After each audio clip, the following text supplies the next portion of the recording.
Hello বন্ধুরা, হাসি খুশি রান্নাঘর চ্যানেলে আপনাদের স্বাগত। আবার একটা নতুন রেসিপি নিয়ে চলে এসেছি, খাসির মাংসের ঝোল আলু দিয়ে। তো প্রথমে মাংসটাকে ধুয়ে রেখে দিচ্ছি, তারপরে একটু মশলা করে নেব। আদা, কাঁচা লঙ্কা, পেঁয়াজ, রসুন বেটে নেব। বাটা হয়ে গেছে, মশলাটাকে দিয়ে দিচ্ছি। স্বাদ মতো নুন, হলুদ গুঁড়ো দিয়ে দিলাম,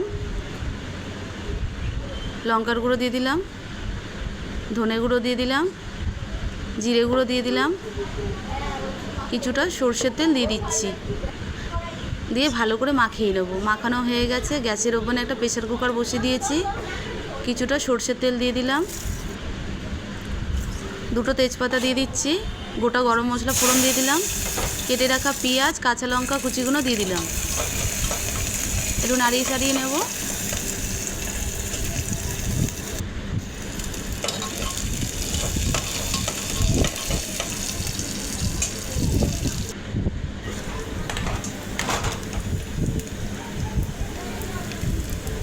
পেঁয়াজটা ভাজা ভাজা হয়ে গেলে মেখে রাখা মাংসটাকে দিয়ে দেবো।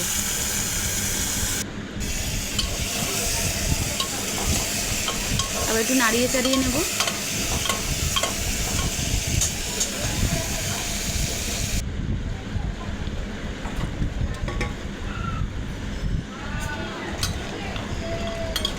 একটু চাপা দিয়ে কষিয়ে নেব।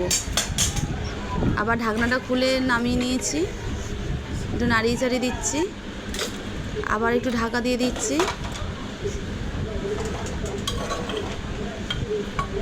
দেখুন কষানো হয়ে গেছে, আবার একটু নাড়িয়ে চাড়িয়ে নিলাম।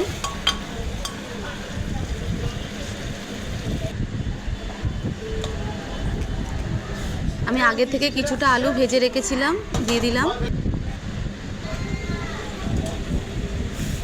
আবার একটু নাড়িয়ে চাড়িয়ে নেব ভালো করে। একটু গরম জল বসিয়ে নিয়েছিলাম, গরম জলটা দিয়ে দিচ্ছি মাংসের মধ্যে।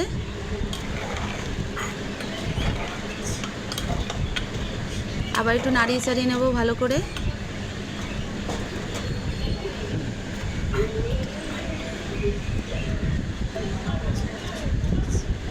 টমেটোর কুচি দিয়ে দেব।